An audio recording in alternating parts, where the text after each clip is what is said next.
बिस्मिल्लाहिर्रहमानिर्रहीम। अस्सलाम वालेकुम। 4th क्लास अपना आज का लेक्चर स्टार्ट करते हैं। हम लोग टॉपिक पढ़ रहे हैं नेमिंग ऑफ कोऑर्डिनेशन कंपाउंड्स।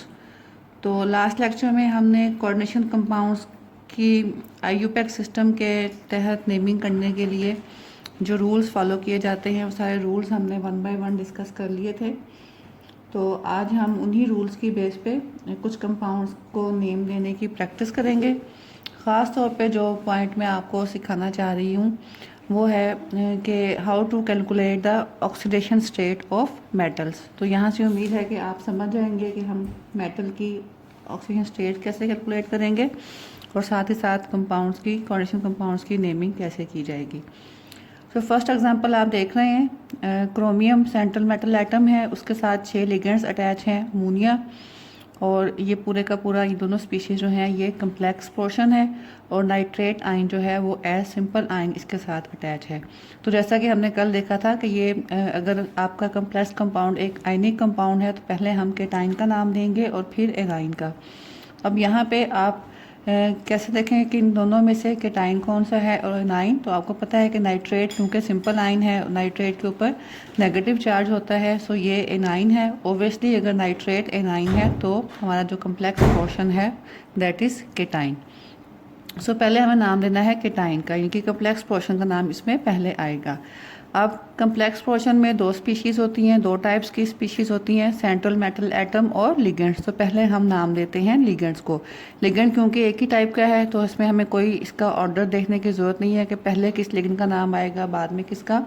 तो लिगेंड अमोनिया है और अमोनिया की तादाद हमारे पास 6 है, तो 6 को हम शो करेंगे हेक्सा से। और अमोनिया का नाम आपको पता है कि जब ये एज ए लिगेंड हो तो उसको हम अमीन लिखते हैं, so it will be called as hexaammine, AMMINE, hexaammine. उसके बाद बारी आती है मेटल एटम के नाम की। तो मेटल एटम है हमारे पास क्रोमियम, और हमने कल ये भी बात की थी कि अगर मेटालिक एटम जो है वो पॉजिटिव पार्ट कंपाउंड के पॉजिटिव पार्ट में मौजूद हो तो हम उसका नाम चेंज नहीं करते। अब क्योंकि ये केटाइन में है तो इसका नाम चेंज नहीं होगा, हेक्साअमीन क्रोमियम। इसके बाद आपने छोटी ब्रैकेट डालनी है, इसमें आएगी ऑक्सीडेशन स्टेट मेटल की, वो हम अभी कैलकुलेट करते हैं। उसके बाद गैप देके नेगेटिव पोर्शन है हमारे पास नाइट्रेट। अब नाइट्रेट के 3 रेडिकल्स यहाँ पे अटैच हैं, लेकिन हमने उसको ट्राई नाइट्रेट नहीं कहना है क्योंकि कंपाउंड की वैलेंसी से कंपाउंड की डिफरेंट जो स्पीशीज़ हैं उनकी ऑक्सीजन स्टेट से खुद ही अंदाज़ा हो जाता है कि नाइट्रेट कितने अटैच होंगे। जैसे आप देखते हैं NaCl को हम सोडियम क्लोराइड कहते हैं, CaCl2 को भी हम कैल्शियम क्लोराइड ही कहते हैं। यहाँ पे हम ये इसको डाई क्लोरो नहीं कहते क्योंकि 2 क्लोरीन कच्चे अटैच हैं, लेकिन हमें पता है कि कैल्शियम की वैलेंसी 2 है तो यहाँ पे 2 क्लोरीन ही लगेंगे। तो same is the case with here nitrate. तो इसको आपने सिर्फ नाइट्रेट ही कहना है। कितने नाइट्रेट हैं वो जब आप इस नाम के थ्रू फार्मूला बनाएंगे तो आपको खुद ही पता चल जाता है कि कितने नाइट्रेट्स हैं। अब आते हैं मेटल एटम की ऑक्सीडेशन स्टेट कैलकुलेट करने के लिए। तो ऑक्सीजन स्टेट आपको पता है कि कंपाउंड के ऊपर जो ओवरऑल चार्ज होता है वो algebraic sum of all the species, इन सब के चार्ज के अलजेब्रिक सम के इक्वल होता है। अब आप देखें आपका कंपाउंड ओवरऑल न्यूट्रल है, यानी कि इसके ऊपर कोई चार्ज नहीं है। इट मीन्स के कंपाउंड में number of negative charges are just equal to number of positive charges. तो आप कैलकुलेट करें इसमें नेगेटिव चार्जेस कितने हैं और पॉजिटिव चार्जेस कितने हैं, तो उस लिहाज से जो रिमेनिंग डिफरेंस होगा इसका मतलब है कि वो वहाँ से हम ऑक्सीजन स्टेट कैलकुलेट करेंगे मेटल की। तो आपके पास नेगेटिव स्पीशी जो है इसमें वो नाइट्रेट है। नाइट्रेट के ऊपर चार्ज आपको पता है -1 होता है, तो 3 नाइट्रेट्स हैं। इट मीन्स टोटल जो हमारे पास माइनस चार्जेस हैं वो हैं 3। उसके बाद आपके पास लिगेंड है अमोनिया। अमोनिया एक न्यूट्रल लिगेंड है, तो न्यूट्रल लिगेंड के ऊपर कोई चार्ज नहीं होता, ठीक है। तो अब बाकी रह गई सिर्फ एक ही चीज़ हमारे पास जो कि हमारा सेंट्रल मेटल एटम है क्रोमियम। तो इसका मतलब ये है कि कंपाउंड में 3 नेगेटिव चार्जेस हैं तो कंपाउंड न्यूट्रल है, इट मीन्स के 3 नेगेटिव चार्जेस जो हैं -3 charge is being compensated by the +3 charge. तो +3 चार्ज कहाँ से आ सकता है? सिर्फ और सिर्फ मेटल से, क्योंकि अमोनिया के ऊपर तो कोई चार्ज नहीं होता। It means that chromium has +3 charge here. So the oxygen state of chromium is +3। तो वो 3 हमने रोमन नंबर्स में यहाँ पे ब्रैकेट में लिखना है। जब प्लस फॉर्म में हो तो प्लस लगाने की ज़रूरत नहीं है, लेकिन अगर मेटल के ऊपर चार्ज नेगेटिव हो तो हम 7 नेगेटिव लगाते हैं। अगला कंपाउंड देखें, ये भी आपके पास एक आयनिक कंपाउंड है। इसमें सिंपल आयन जो है वो पोटाशियम का है। आपका होता है कि पोटाशियम पॉजिटिव चार्ज होता है, पॉजिटिव आयन होता है। इट मीन्स कि इसका पॉजिटिव पार्ट जो है वो सिंपल है और नेगेटिव पार्ट यानी एनाइन कम्प्लेक्स है। तो पहले पॉजिटिव पार्ट का नाम आएगा पोटाशियम, आप ऐसा लिख लें। फिर वही बात कि यहाँ पे आपको डाईपोटाशियम मेंशन नहीं करना है, क्योंकि कंपाउंड के नाम से खुद ही पता चल जाता है कि यहाँ पे जब आप नाम से फार्मूला लिखेंगे तो खुद ही आपको पता चल जाता है कितने पोटाशियम आएंगे। उसके बाद गैप देंगे और फिर नाम आएगा एनाइन का। अब एनाइन हमारा है कम्प्लेक्स। अब देखिए कम्प्लेक्स पोर्शन में क्या कुछ है। लिगेंड्स हैं, क्लोराइड के 6 लिगेंड्स हैं, तो नाम आएगा हेक्सा क्लोरो। हमने पहले बात की थी कि जब लिगेंड जो है वो नेगेटिवली चार्ज हो तो उसका नाम ओ से एंड होता है, हेक्सा क्लोरो। अब आपके पास बारी है सेंट्रल मेटल एटम की, दैट इज़ प्लैटिनम। लेकिन क्योंकि सेंट्रल मेटल एटम जो है वो इनाइनिक पोर्शन में है, तो जब मेटल एटम नेगेटिव पोर्शन में हो या इनाइनिक फॉर्म में हो तो फिर हम उसका नाम जो है वो ATE से एंड करते हैं। तो क्या बन जाएगा? Palatinate, hexa chloro Palatinate. उसके बाद इसकी ऑक्सीजन स्टेट आपने कैलकुलेट करनी है। अब देखें, अब फिर वही हमें देखना है कि ओवरऑल कंपाउंड के ऊपर कोई चार्ज नहीं है। It means that all the negative charges are compensated by the positive charges. अब देखिए कंपाउंड में नेगेटिव चार्जेस कितने हैं। नेगेटिव स्पीशीज सिर्फ इसमें क्लोराइड है। हर क्लोराइड के ऊपर -1 चार्ज होता है, तो आपके पास 6 क्लोराइड्स मीन्स आपके पास -6 चार्जेस हैं। नेगेटिव चार्जेस आपके पास 6 हैं, they should be compensated by the 6 positive charges. अब पॉजिटिव चार्जेस आने की पॉसिबिलिटीज़ 2 स्पीशीज़ से हैं, पोटाशियम और आपकी जो मेटल एटम है प्लैटिनम। तो पोटाशियम के 2 आयन्स हैं, हर आयन के ऊपर +1 चार्ज होता है। सो इट मीन्स के +2 charge is provided by the potassium ions. तो -6 + 2 -4। अब ये -4 जो कंपनसेट होगा वो कहाँ से होगा? प्लैटिनम से। It means that platinum must be having a +4 charge, so that we get +6 positive charges and -6 negative charges. ठीक है, तो इसका मतलब ये कि हमारे पास प्लैटिनम जो है यहाँ पे +4 ऑक्सीजन स्टेट में है, तो यहाँ पे आप इसकी ऑक्सीजन स्टेट लगा देंगे 4। सिमिलरली अगली एग्जांपल देखें, प्लैटिनम का कम्प्लेक्स है, अमोनिया और क्लोराइड जो है वो इसमें लिगेंड्स हैं। अब देखें इसमें एक ही पोर्शन है जो कि कम्प्लेक्स है, कोई नेगेटिव या पॉजिटिव चार्जेस, पॉजिटिव आयंस नहीं हैं। It means that this complex is called as molecular complex. इनके इसमें आयंस नहीं है बल्कि ये पूरे का पूरा एक मॉलिक्यूल है। हमने बात की थी कि मॉलिक्यूलर कम्प्लेक्स का एक सिंगल वर्ड नाम होगा, यानी कि उसमें कहीं भी हम स्पेस नहीं देंगे, क्योंकि स्पेस देते हैं हम एनाइन और केटाइन के नाम के दरमियान में। यहाँ पे क्योंकि कोई एनाइन केटाइंस नहीं है तो इसमें कोई स्पेस नहीं देंगे। अब देखें लिगेंड्स 2 तरह के हैं, अमोनिया और क्लोरो। तो अल्फ़ाबेटिकली अमोनिया का नाम पहले आएगा, तो हम अमोनिया का लिखेंगे पहले। अमोनिया के 2 लिगेंड्स हैं, तो हम इसको कहेंगे डाई अमीन। उसके बाद क्लोरो, 4 लिगेंड्स हैं क्लोरो के, टेट्रा क्लोरो। देखिए कहीं भी कोई स्पेस नहीं देनी है। लिगेंड्स का नाम पूरे हो गए। उसके बाद आपने नाम देना है मेटल का, प्लैटिनम। अब क्योंकि ये मॉलिक्यूलर आयन है तो इसमें भी कोई नेगेटिव पॉजिटिव पोर्शन नहीं है, तो मेटल का नाम हम चेंज नहीं करेंगे, प्लैटिनम। उसके बाद इसकी ऑक्सीजन स्टेट अब वो कैलकुलेट करें। आपके पास नेगेटिव चार्जेस आ रहे हैं क्लोरो से, हर क्लोरीन के ऊपर -1 चार्ज, तो टोटल -4 चार्जेस। अमोनिया स्पीशी है, उसके बाद अमोनिया के ऊपर कोई चार्ज नहीं होता, न्यूट्रल है। It means that -4 charge of chloride ions is compensated by only and only metal ion. तो so metal ion should be having a +4 charge, तो तभी आपका मॉलिक्यूल जो है वो ओवरऑल न्यूट्रल बिहेव करेगा। सो प्लैटिनम जो है वो यहाँ पे 4 ऑक्सीजन स्टेट शो कर रहा है। तो इस तरह से ये 1 वर्ड नेम होगा बगैर किसी स्पेस के।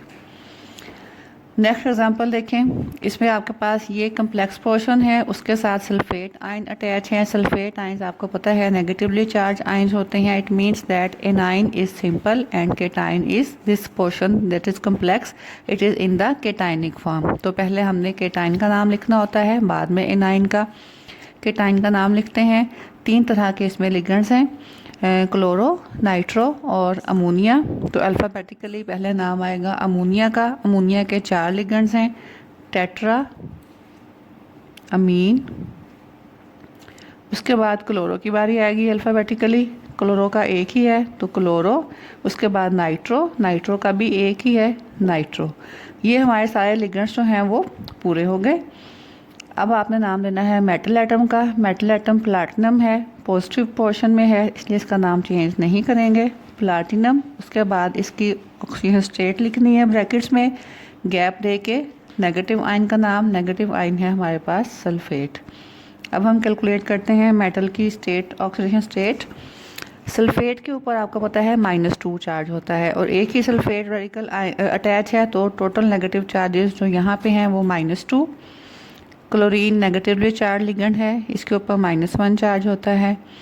नाइट्रो भी नेगेटिवली चार्ज लिगेंड है और इसके ऊपर भी -1 चार्ज होता है, नाइट्राइट जिसको हम बोलते हैं, -1 चार्ज। अमोनिया के ऊपर कोई चार्ज नहीं होता। सो हमारे पास टोटल नेगेटिव चार्जेस हैं 4। They should be compensated by the platinum, क्योंकि और कोई स्पीशी नहीं उनको कंपनसेट करे। It means that platinum must B bearing +4 charge. तो यहाँ पे प्लैटिनम की ऑक्सीजन स्टेट 4 हो जाएगी। उसके बाद अगली एग्जांपल देखें, इसमें आपके पास है अमोनियम और उसके बाद कम्प्लेक्स पोर्शन है कंपाउंड का। तो अमोनियम जो है वो एज अ सिंपल केटाइन इसमें अटैच है। तो आपको पता है कि अमोनियम के ऊपर +1 चार्ज होता है।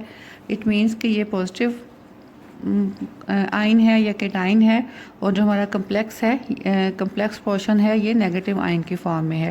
तो पहले नाम आएगा पॉजिटिव आयन का अमोनियम, उसके बाद आप गैप देंगे। अब नेगेटिव आयन में देखें क्या कुछ शामिल है। सेंट्रल मेटल एटम आपके पास है क्रोमियम। लिगेंड्स 2 तरह के अटैच हैं, अमोनिया, 2 अमोनिया लिगेंड्स और 4 थायोसायनेट लिगेंड्स। तो थायोसायनेट जो है वो अल्फ़ाबेटिकली अमोनिया का नाम पहले आएगा। अमोनिया के 2 लिगेंड्स हैं, डाई अमीन। उसके बाद थायोसायनेटो, क्योंकि ये नेगेटिवली चार्ज लिगेंड है तो हम नेगेटिवली चार्ज लिगेंड का नाम जो है वो ओ से एंड करते हैं। तो थायोसायनेट जो है ये बन जाएगा थायोसायनेटो। अब हमने बात की थी कि थायोसायनेट आयन जो है इसमें पॉइंट्स ऑफ अटैचमेंट सल्फ़र के थ्रू भी हो सकता है और नाइट्रोजन के थ्रू भी। तो यहाँ पे ये NCS का मतलब ये नाइट्रोजन के थ्रू अटैच है। अगर सल्फ़र के थ्रू अटैच हो तो फिर इसको हम SCN लिखते हैं। तो यहाँ पे आपने पॉइंट ऑफ अटैचमेंट इसका शो करना है N। ये स्पेशल केस है जो 2-3 किस्म के लिगेंड्स में आता है कि जिनके पास डिफरेंट पॉइंट्स ऑफ अटैचमेंट होते हैं। तो थायोसायनेटो N। उसके बाद मेटल का नाम आएगा, दैट इज़ क्रोमियम। आपके पास मेटल है लेकिन क्योंकि ये नेगेटिव पार्ट में है, एनाइन में है, तो इसको हम क्रोमियम को ATE से एंड करेंगे, क्रोमेट बन जाएगा। ये सारे पॉइंट्स आपने अपने जहन में रखने हैं कंपाउंड की नेमिंग करते हुए। और उसके बाद इसकी ऑक्सीजन स्टेट क्रोमियम की, अब हम वो कैलकुलेट करते हैं। अमोनियम के ऊपर +1 चार्ज होता है। अमोनिया लिगेंड न्यूट्रल है। थायोसायनेट लिगेंड के पास -1 चार्ज होता है। तो 4 लिगेंड्स हैं तो ये आपके पास -4 चार्जेस हो जाएंगे। तो आपके पास -4 चार्जेस हैं। पॉजिटिव का 1 चार्ज है। इट मीन्स के बाकी के पॉजिटिव चार्जेस जो हैं वो कहाँ से आने चाहिए, मेटल एटम से। बाकी हमें चाहिए इस कंपाउंड को न्यूट्रल, क्योंकि न्यूट्रल है तो नेगेटिव चार्जेस को कंपनसेट करने के लिए हमें +3 चार्ज मज़ीद चाहिए। इट मीन्स कि वो +3 चार्ज जो है वो क्रोमियम से आ रहा है। तो आप देखिए आपके पास टोटल +4 चार्जेस हो गए और नेगेटिव के भी 4 चार्जेस हैं। तो आपके पास ऑक्सीजन स्टेट जो क्रोमियम की आती है वो आ रही है 3। उसके बाद अगली एग्जांपल देखें, इसमें भी आपका sulphate negative ion as a simple ion है, यानी कि आपका एनाइन जो है वो सिंपल है और केटाइनिक पोर्शन जो है वो कम्प्लेक्स फॉर्म में है। तो पहले केटाइन का नाम आएगा अब देखें इसमें दो तरह के लिगेंड्स हैं। EN स्टैंड्स फॉर इथाइलिन डाइअमीन और क्लोरीन क्लोरो के लिए। तो आपके पास अल्फ़ाबेटिकली पहले नाम आएगा क्लोरो का। क्लोरीन के दो लिगेंड्स हैं, आपका इसको नाम देंगे डाई क्लोरो। उसके बाद इथाइलिन डाइअमीन के भी दो लिगेंड्स हैं। और जैसा कि मैंने आपको कल बताया था कि अगर लिगेंड के अपने नेम में डाई ट्राई टाइप के प्रीफिक्सेस आ जाएं तो फिर हम लिगेंड्स की तादाद शो करने के लिए डाई की बजाय बिस यूज़ करते हैं और ट्राई की जगह पे ट्रिस यूज़ किया जाता है। तो यहाँ पे दो इथाइलिन डाइअमीन है तो इसको हम कहेंगे बिस। उसके बाद हमेशा ब्रैकेट में नाम लिखा जाता है लिगेंड का। बिस के बाद इथाइलिन डाइअमीन, ये लिगेंड का नाम है। ब्रैकेट बंद कर दें। ये आपके दोनों लिगेंड्स के नाम आ गए, डाइक्लोरो बिस इथाइलिन डाइअमीन। इसके बाद नाम आएगा मेटल का। मेटल जो है वो आपकी कोबाल्ट है, पॉजिटिव पार्ट में है तो उसका नाम हम चेंज नहीं करेंगे, कोबाल्ट। उसके बाद मेटल की ऑक्सीजन स्टेट मेंशन करनी है हमने और नेगेटिव पार्ट है सल्फेट जो कि सिंपल है। अब आते हैं मेटल की ऑक्सीजन स्टेट के ऊपर। सल्फेट के ऊपर -2 चार्ज होता है, एक ही सल्फेट है तो -2 चार्ज। दो क्लोराइड लिगेंड्स हैं, हर क्लोराइड के ऊपर -1 चार्ज होता है, टोटल माइनस चार्जेस हो गए आपके पास 2 फ्रॉम क्लोराइड। तो इथाइलिन डाइअमीन जो है ये एक न्यूट्रल लिगेंड है। तो ये आपका नेगेटिव चार्जेस हो गए 4। तो इट मीन्स के ये 4 नेगेटिव चार्जेस जो हैं इनको कंपनसेट करने के लिए हमारे पास सिर्फ एक ही एटम है, वो है cobalt. So cobalt must be having a +4 charge. तो कोबाल्ट की ऑक्सीजन स्टेट जो है वो +4 होगी। अब ये इस ऑक्सीजन स्टेट कैलकुलेट करने के लिए ज़रूरी है कि आपको हर किस्म के लिगेंड्स के बारे में इंफॉर्मेशन हो कि कौन से लिगेंड के ऊपर कौन सा चार्ज होता है और कौन सा लिगेंड न्यूट्रल है। तो उसके लिए आप अपनी बुक में जो लिस्ट ऑफ लिगेंड्स दी हुई है उसको आप कंसल्ट कीजिएगा और उसको याद रखेंगे आप किस लिगेंड के ऊपर कौन सा चार्ज है। नेक्स्ट एग्जांपल देखें। इसमें भी आपका पॉजिटिव पार्ट जो है वो कम्प्लेक्स है क्योंकि क्लोराइड आपको पता नेगेटिवली चार्ज होता है, ये एज अ एनाइन यहाँ पे अटैच है। तो पॉजिटिव पार्ट में आपके पास दो तरह के लिगेंड्स हैं, अमोनिया और कार्बोनेट। तो अल्फ़ाबेटिकली पहले अमोनिया का नाम आएगा। अमोनिया के 5 लिगेंड्स हैं, पेंटा अमीन। उसके बाद कार्बोनेट लिगेंड है और क्योंकि कार्बोनेट जो है वो नेगेटिवली चार्ज लिगेंड होता है तो इसको आप कार्बोनेटो कहेंगे, पेंटा अमीन कार्बोनेटो। उसके बाद नाम आएगा मेटल एटम का, that is cobalt. Positive part में है इसलिए इसका नाम चेंज नहीं करेंगे। उसके बाद इसकी ऑक्सीडेशन स्टेट लिखनी है हमने और नेगेटिव एनाइन जो है यहाँ पे दैट इज क्लोराइड। अब आपने कोबाल्ट की यहाँ पे ऑक्सीजन स्टेट कैलकुलेट करनी है। तो क्लोराइड के ऊपर -1 चार्ज होता है, कार्बोनेट आपको पता है इसके ऊपर -2 चार्ज होता है, अमोनिया के ऊपर कोई चार्ज नहीं है। तो टोटल हमारे पास नेगेटिव चार्जेस हो गए -3, उनको कंपनसेट करेगा cobalt. So cobalt must be having +3 charge. So oxygen state of cobalt is 3। Next example हमारे पास देखें। इसमें हमारे पास जो लिगेंड है वो ट्राइफिनाइल फॉस्फीन, एक टाइप के ट्राइफिनाइल फॉस्फीन लिगेंड्स हैं 2 और दूसरी टाइप जो है वो क्लोरो लिगेंड्स की है। तो अल्फ़ाबेटिकली क्लोरो का नाम पहले आएगा। क्लोरो के 3 लिगेंड्स हैं, so it will be called as trichloro. उसके बाद नाम आना है ट्राइफिनाइल फॉस्फीन। अब क्योंकि ट्राइफिनाइल फॉस्फीन में खुद भी ट्राई का वर्ड आ रहा है तो इसकी तादाद शो करने के लिए 2 हैं, डाई की बजाय हम बिस यूज़ करेंगे, बिस। और जब भी बिस लिखेंगे उसके बाद लिगेंड का नाम हमेशा ब्रैकेट में लिखा जाता है, ट्राइफिनाइल फॉस्फीन, ब्रैकेट बंद कर देंगे। ये अब दोनों तरह के लिगेंड्स के नाम आ गए। उसके बाद नाम आएगा मेटल का, Ru is the symbol for ruthenium, ruthenium. और उसके बाद इसकी ऑक्सीजन स्टेट। अब क्योंकि ये भी एक मॉलिक्यूलर कम्प्लेक्स था जिसमें कोई नेगेटिव पॉजिटिव आयंस नहीं थे इसलिए इसको हमने एक 1 वर्ड नेम दिया है, कहीं भी कोई स्पेस नहीं दी है। ट्राइफिनाइल फॉस्फीन जो है ये एक न्यूट्रल लिगेंड है और इसके ऊपर यानी कि कोई चार्ज नहीं होता। तो क्लोरीन के ऊपर, क्लोरो के ऊपर -1 चार्ज होता है। 3 क्लोराइड लिगेंड्स हैं तो -3 चार्जेस। तो they should be compensated by the ruthenium atom. तो इसका मतलब कि इसके ऊपर +3 चार्ज है। So oxygen state of ruthenium is 3। तो इस तरह से आपको उम्मीद है कि समझ आ गई होगी कि हमने किस तरह से कंपाउंड्स की नेमिंग करनी है और ऑक्सीजन स्टेट जो है वो मेटल की कैसे कैलकुलेट करनी है।